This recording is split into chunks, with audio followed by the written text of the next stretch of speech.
Thank you for tuning in to the Voice of the Victim podcast. We discuss a lot of sad and potentially triggering things on this show.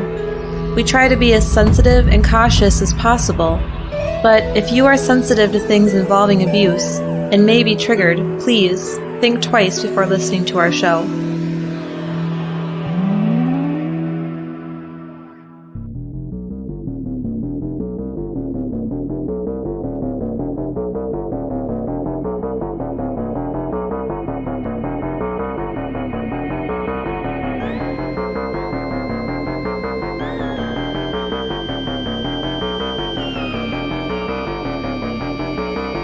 Welcome to the Voice of the Victim podcast. My name is Ryan. And I'm Rosie. How are you doing today, Rosie? Good. We are doing this in the morning, which is a first. Yes. My voice is probably like a few semitones lower than usual, and my brain is even slower, as if that was possible. I like doing it in the morning already, because I feel the opposite. It is nice having the whole day ahead of us. Mm-hmm. It just takes me until like early afternoon for my brain to really be functioning well. Mm-hmm. But I'm going to work with what we got. Before we get into the story this week, we want to thank our new patrons. Katrina, thank you. Thank you. Renee, thank you. And there's a few others I can't mention yet because you haven't replied to my message. So if you are a new patron, go check your messages on Patreon and reply to me if you haven't yet. Also, we just uploaded our house tour last week. We did. So if you're interested in that. And the thumbnail that you picked to put on Instagram of it, I look like a child. Well, that was kind of funny. I'm not going to say you look like a child, but you do, you hold on to youth. Okay. You enjoy Disney and... the house tour was extremely hard to put together. Hard because I get so self-conscious on camera. True. But I think we did really well overall. I also should have gotten a haircut before we recorded it, but I didn't, so I look like a woolly mammoth in it. But it's cute. It's a good one. In case it looked too terrible, I have gotten my haircut since then. So, let's share a review before we get into the story. Okay. Okay, this one is pretty long, but I just can't believe someone spent this much time and effort giving us a review. That's really sweet. That's a really sweet one. So this is from Sarah's Streams via Apple Podcasts. So Rosie, are you ready to tackle this? Mm-hmm. It's titled Hard Topics Done Well. Okay, y'all. These are super tough topics. Child neglect, abuse, and molestation affects many more people than you can ever imagine. As a survivor, being molested at 5 years old, I can personally say that this duo talks about these topics just as I, a survivor, prefer to discuss these issues, with a raw reality that keeps this topic real. They discuss the stories with the utmost respect to victims/survivors, awareness, concern, and advocacy. They also have an endearing sensitivity with the right amount of occasional humor in just the right places that make these topics tolerable to actually discuss IMO. In my opinion, is what it stands for. Thank you. As an adult who has been fortunate enough to have the gift and luxury of the opportunity to work through the issues that were wreaking havoc on my life for years, largely stemming from being molested as a child, I feel like this podcast gives me continued therapeutic release as I long for a way to help children, survivors, and possibly find ways for the most important element, prevention. Mm-hmm. Not everyone is able to work through their issues that literally change the brain chemically as a result of child sexual molestation. If you have not worked through all the issues of surviving sexual molestation yourself, this might not be the perfect podcast for you, because they are raw and detailed at their storytelling, which brings the true authenticity to these stories that they truly need to actually give these stories the reality they deserve. Rosie's struggles with pronunciation I freaking love because I have always had issues with this and feel self-conscious about it. I'm going to tag team in because it's pretty long. She continues, but she just puts it out there, and her supportive hubby co-host knows that this is a place where he can help her. I've heard that I'm very rude about it. You're not. Okay, thank you. See, if you say that, then who cares? Oh, yeah. In return, she helps him as he has his own authentic little hiccups, that any podcasters have unless they freakishly say and do everything perfect, which who wants that? I want real, and this podcast delivers. Hey, Beto. They are a great team, and their balance of sincerity to the cause without making it so unbearably uncomfortable that you can't relax enough to laugh at the craziness of the monsters and perpetrators in these very real stories. I love this podcast, and I love the very authentic, not perfected way of presenting. Way to go, making one of the toughest issues there is easier conversation to have. I am in no way saying that there is any sort of humor surrounding the big issues, but they do allow moments to let terrible humans' ridiculousness be treated as it should with such disdain that you can't help but give an exasperated laugh of not humor, but at the incredulous actions they truly are. It's funny she mentions that because next week there's a little detail I put in there just because it's not funny, but something happened. Okay. It's like, yeah, you deserve that, buddy. Anyway. None of us understand what you're saying. So. You will next week. Okay. She continues, thank y'all. You are doing more for people than you will ever know, especially for this girl. Very best, SP, Sarah Streams. Wow. Such a nice review, which this probably took her like a minute to, like, a long time to write. Yeah, we really appreciate that.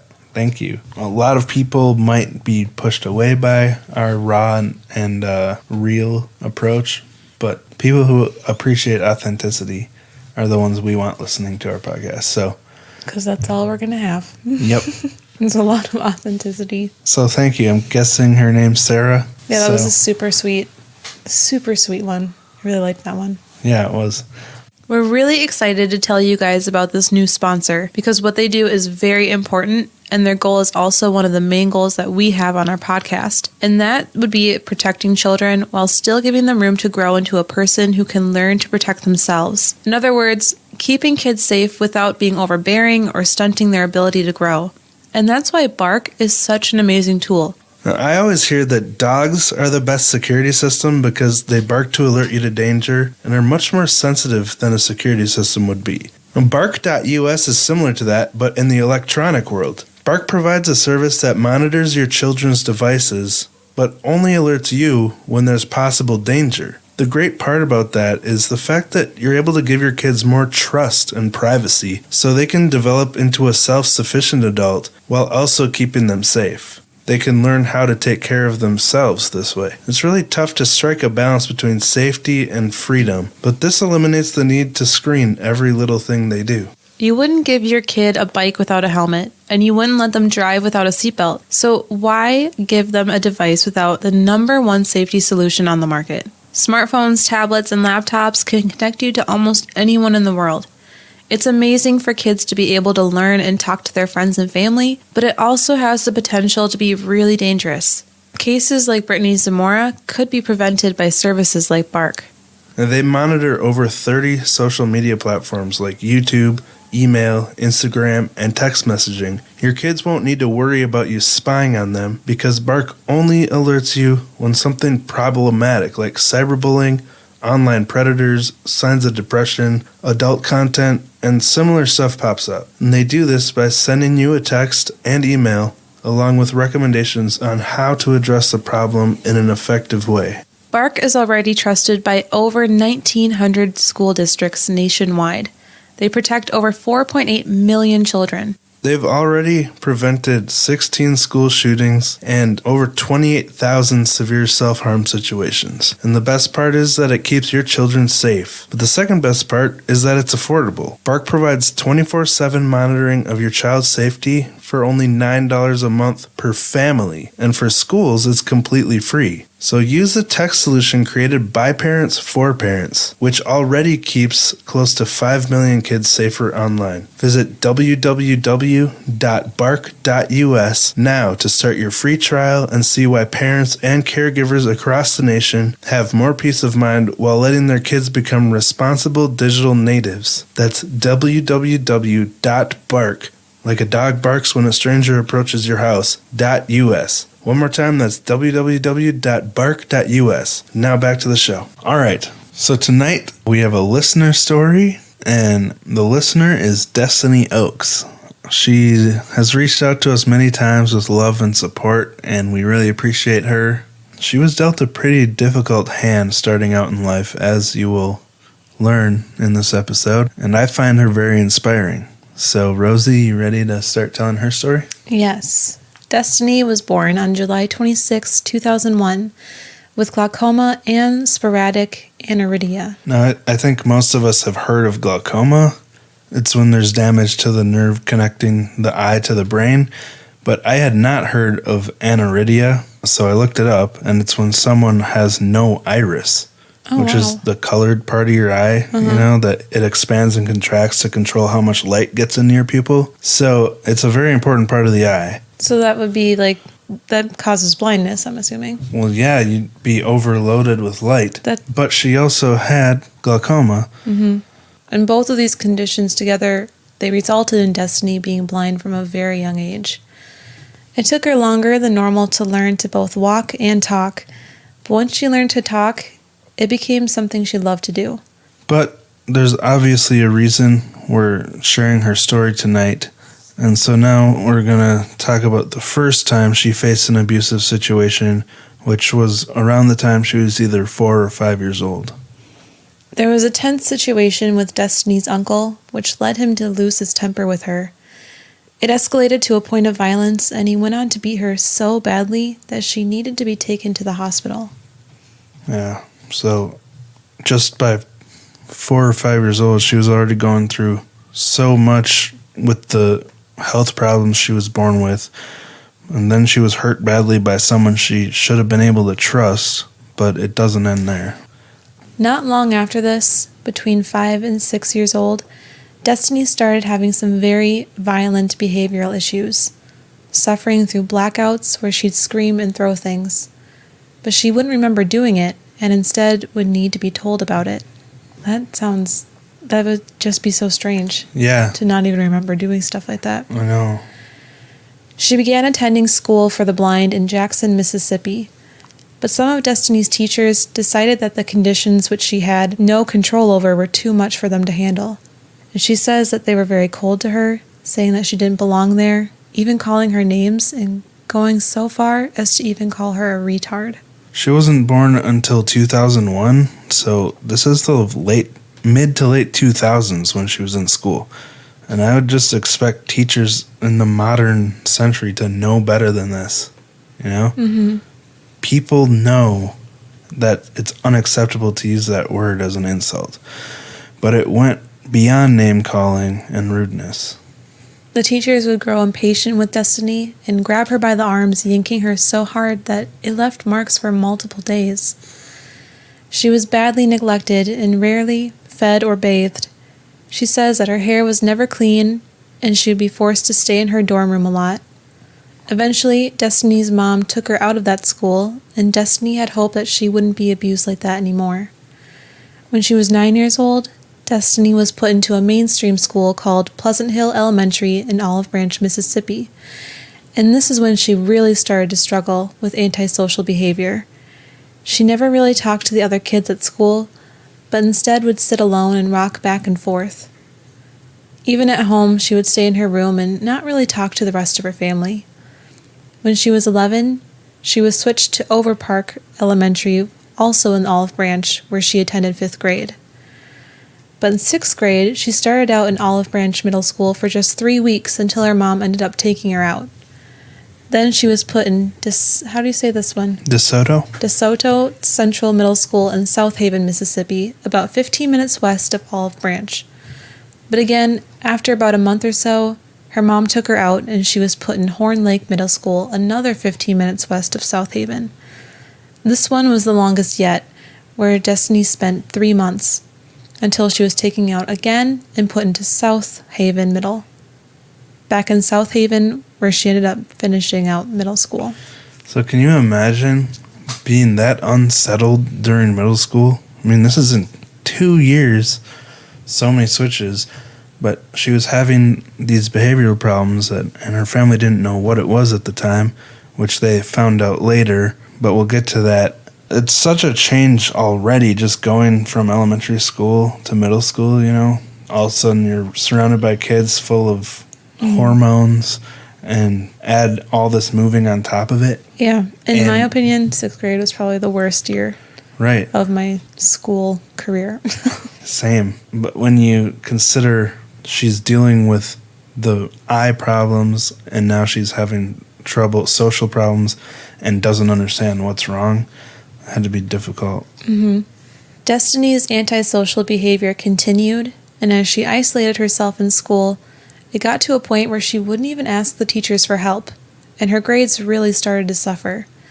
So, they hired a personal care assistant, but there was an issue one day at lunchtime when the school was serving lasagna. Ryan, do you want to talk about that? Okay, so one of the common symptoms of her condition, which her parents found out long after this, that she was autistic, but one of the symptoms of autism is hypersensitivity to certain food textures for certain people. Basically, the way a food feels in the mouth can cause an aversion. Kind of like a bad taste for most people. The wrong texture will do this for someone with this situation. So one of the foods Destiny had an aversion to is lasagna. Interesting. Which is what they were serving for lunch that day. So that day at school, her personal assistant teacher got so frustrated that Destiny wouldn't eat it that she took her fork, loaded it up, and tried to force it into Destiny's mouth.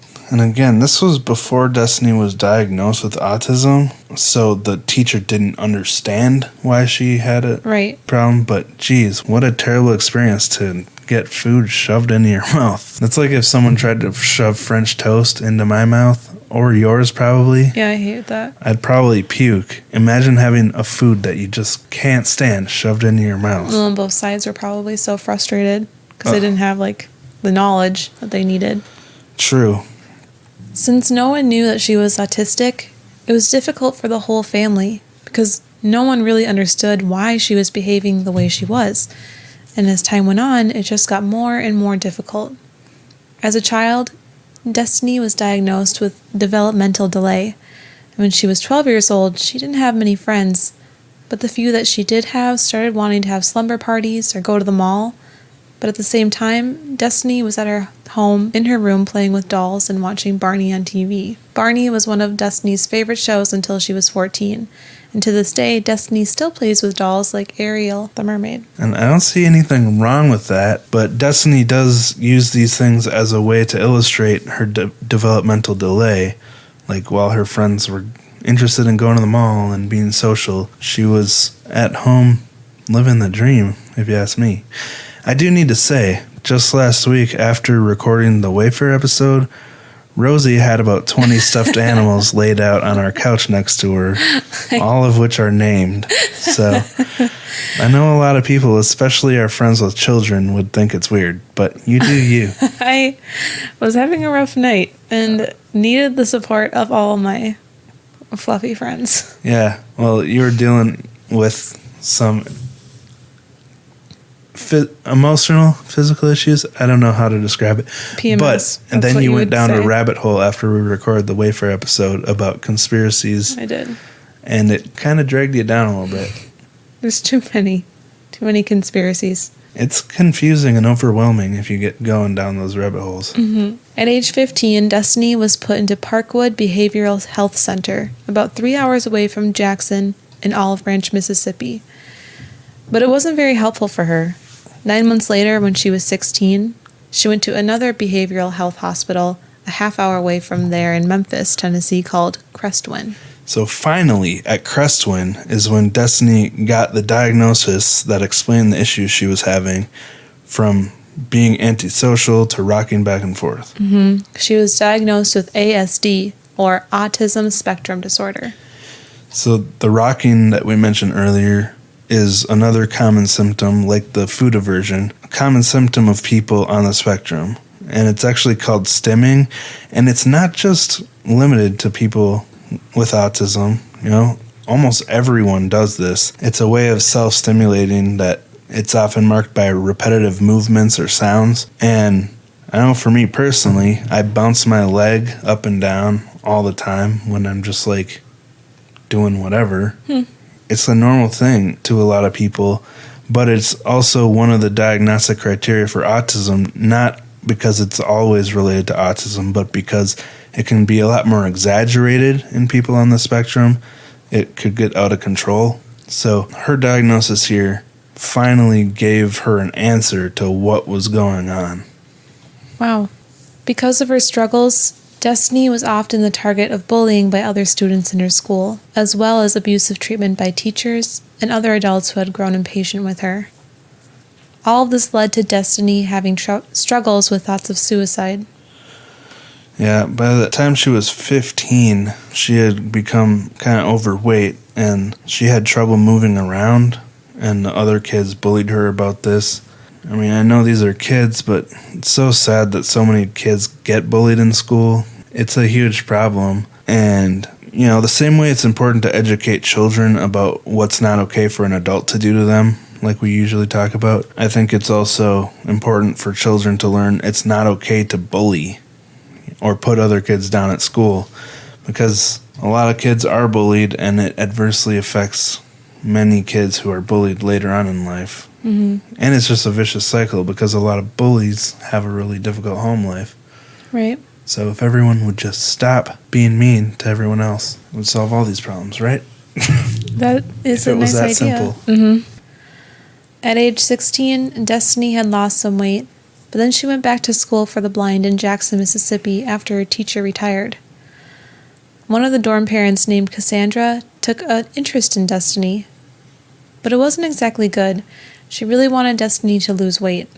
Which is a good thing on the surface, but her method for helping Destiny was more harmful. Right, she would force Destiny to stand for hours and then exercise for hours.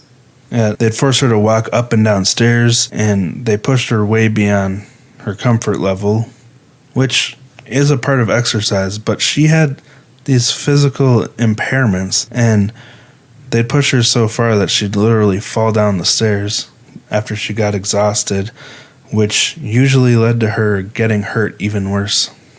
She would lock Destiny in a dark room and not let her eat. This obviously took a huge emotional toll on Destiny, but if she had any kind of a meltdown or got upset at all, Cassandra would literally sit on top of her and hit her. Destiny told us that meltdowns are one of the things that come along with her specific autism, but when she would have these meltdowns, this lady would get so frustrated with her that she would actually sit on top of her and beat her. Wow. After Cassandra finished, she'd get up, take Destiny's phone and audiobook reader, turn all the lights off, and leave, locking Destiny inside. And it's really creepy, but after locking the door from the outside, she'd say through the door, "I love you." And it's a really weird way to show it. It seems like in her delusional mind, Cassandra thought she was being helpful to Destiny to lose weight or something, but these methods are so wrong. And I think it's obvious she knew that because of this next part. Well, maybe it was because they were in a dorm situation to make it sound less conspicuous to other people in the hallway. True. Destiny wanted to tell somebody about what Cassandra was doing to her, but she was too scared to share it because Cassandra had actually threatened her. She said, "Destiny, if you tell anyone, I will know, and things will be even worse for you." Which is a classic line of someone desperately trying to cover up their abuse by making the victim feel unsafe, promising that the abuse will get even worse if they tell anyone. But it makes it obvious to me that Cassandra knew that she was doing something wrong here if she felt the need to cover it up like this. And although Destiny would fall down regularly, Cassandra continued to push her to exercise. Eventually, though, she received another diagnosis that explained the weak spells that she'd have during the forced exercise. She was diagnosed with cerebral palsy. It's a relatively mild case, but affects her right side pretty badly. Yeah, so let's just reiterate all the physical ailments this poor girl's dealing with here. She was basically born blind.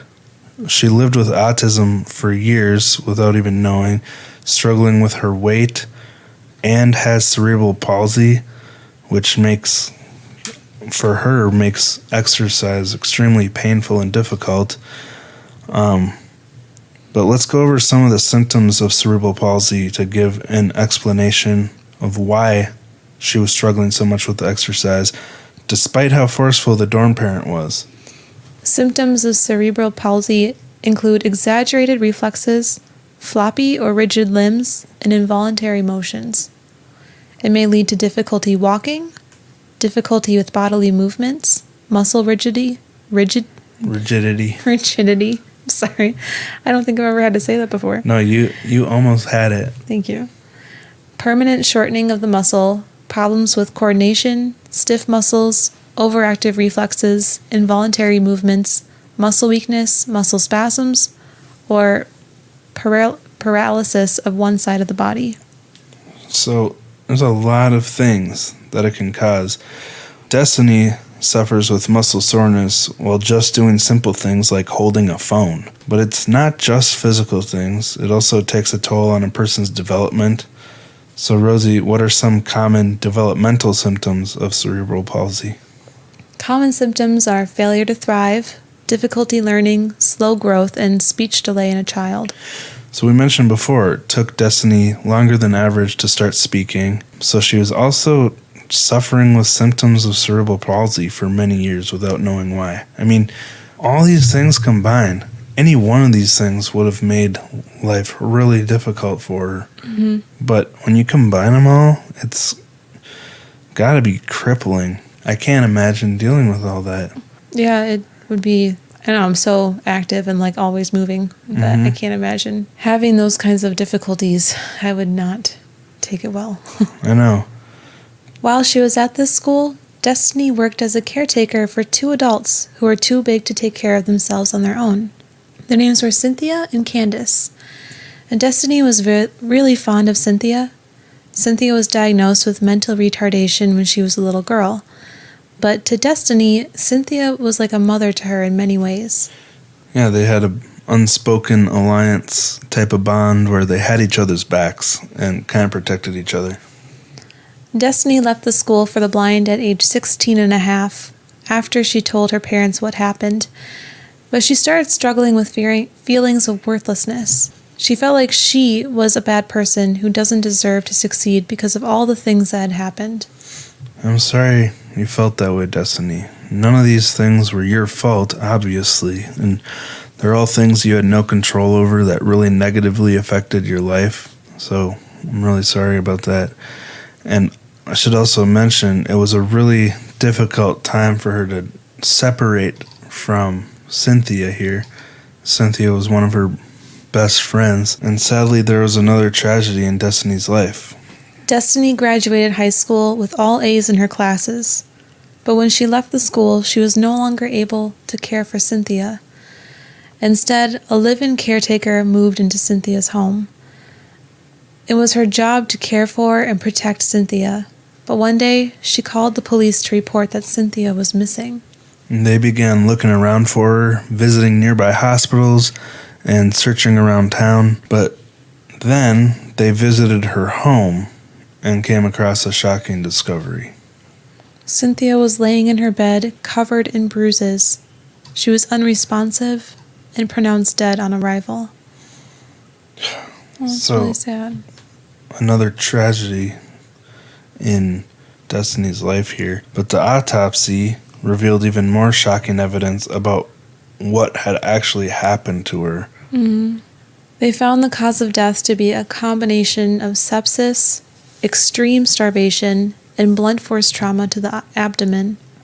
Cynthia was neglected and abused by this person who moved into her home to care for her.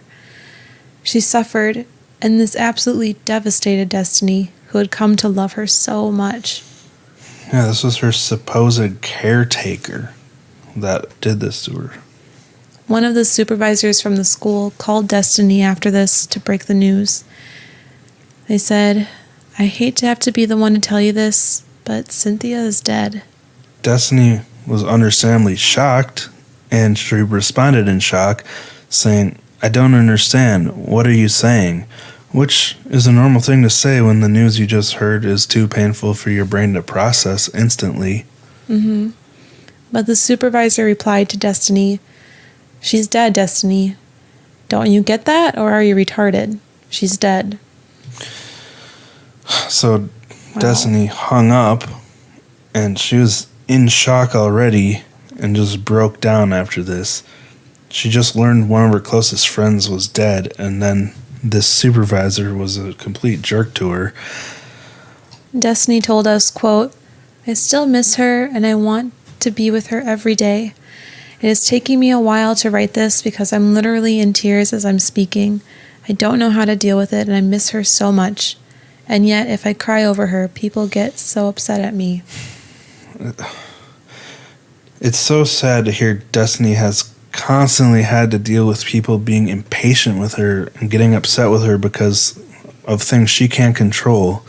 And like, one of my biggest takeaways from this is always remember to go out of your way to be empathetic to people dealing with stuff like this, being as patient as possible and trying to understand, even if their actions might be frustrating, trying to understand where they're coming from. Because Destiny, yeah, her behavior might be annoying to people, but you gotta try to be empathetic and not let, upsetting behavior make you treat that person in a bad way. Mm-hmm. And now she's sad over her best friend being murdered. Like, how could people get upset with her for needing to grieve over that? I don't get it. Right. Destiny said that she's been asked to return to that school for the blind in Jackson to be a helper, but she just couldn't bring herself to do it. There's too much pain in knowing that it's where she fell in love with Miss Cynthia, as well as the place where she was brutally abused. Yeah, I mean, there's a lot of trauma wrapped up in this one location for her, so it makes sense that she wouldn't want to go back there. But it does say a lot about her work ethic. If she, if they want her to come back, she must have made a good impression, even though she was dealing with all this other stuff. Yeah, you're right. Destiny is almost 19 at the time of recording this, and she still struggles with her weight. She was supposed to attend a weight loss camp in May, but because of the pandemic, this didn't happen. Losing weight's such a hard thing to do. I mean, I struggle with that myself. I have been for 20 years. It's like a nonstop struggle, but I have nowhere near as many hurdles to deal with as she does. If it caused me intense pain just to work out, I don't know how I'd do it. Yeah. Like, you can't blame her for having trouble losing weight when she's dealing with stuff like this. Buddy, Beato's trying to drink my coffee. Now, Destiny is attending a vocational school which helps teach life skills to the blind and people with mental disabilities. They help teach skills for finding work and caring for yourself and your home. She's finally starting to see herself as a survivor and look for ways to help people. Which is amazing. But she still struggles with the abuse and coping with the loss of her friend. So, Rosie, will you read what she told us in her email? Mm-hmm. "I don't know what to do or how to get over Cynthia, and I miss her more than ever. Also, like I said, I am still struggling with severe obesity and cerebral palsy. I hope that by telling my story, I can help other little children who are going through similar things. At the end of this story, when you guys read this, I would like for you to let people know that I love everyone and I just want to help, and if sharing my story is a way to help, then I will do it." So, obviously, Destiny has a heart of gold.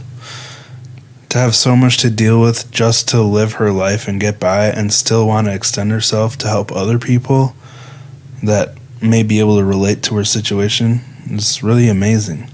And she actually has a YouTube channel called Destiny Oaks, which we'll link in the show notes, where she does what she can to act on that goal of helping people. I just think it's amazing how far she's come, and I'm so grateful that she appreciates what we do so much. Mm-hmm. So thank you for sharing your story with us, Destiny. Burrito's also proud of you. Destiny had a really tough time in school because many people are not educated about autism or blindness. The other students had no idea how to respond to what she calls her quote-unquote odd behaviors, but even the teachers didn't know what to do. Her situation always made her feel depressed, sad, and lonely, like no one else could understand what she was going through. And this is why she wants to talk about it and hopefully make a difference for other people in the same situation. Yeah.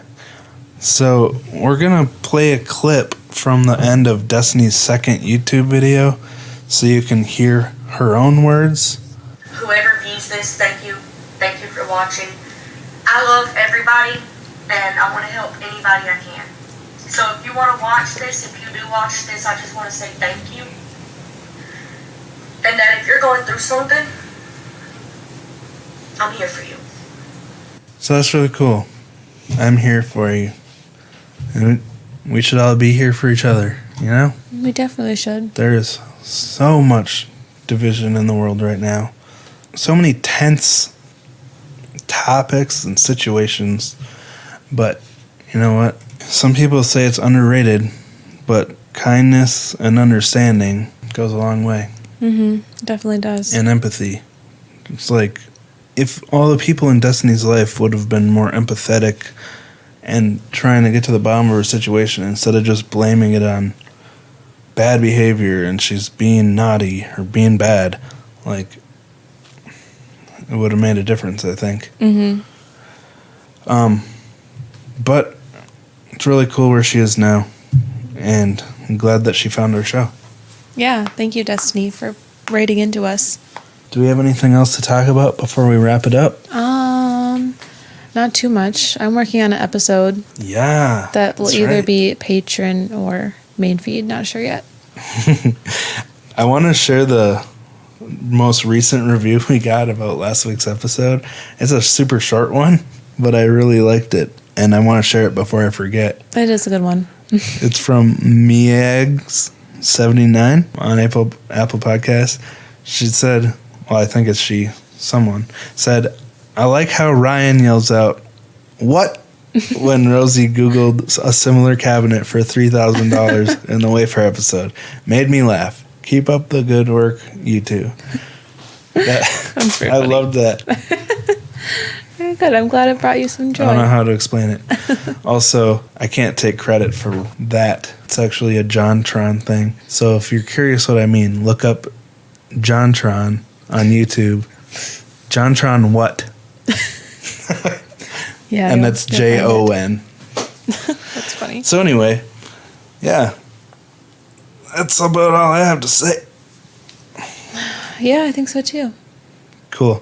Well, thank you guys for listening. Come back next week. We're sharing another story. Or wait, did you want to do your episode next week? Because it's episode 118, which is 100 episodes after your personal episode. Maybe. And every episode that is like personalized to you has an 8. 18, 88, and now 118. What do you think? Maybe. We'll see. Well, it would be perfect. If we miss it, then we'll have to wait till 188. All right. Just kidding. But, yeah, I think that's about it. Thank you guys for listening, and we'll talk to you next week. Bye.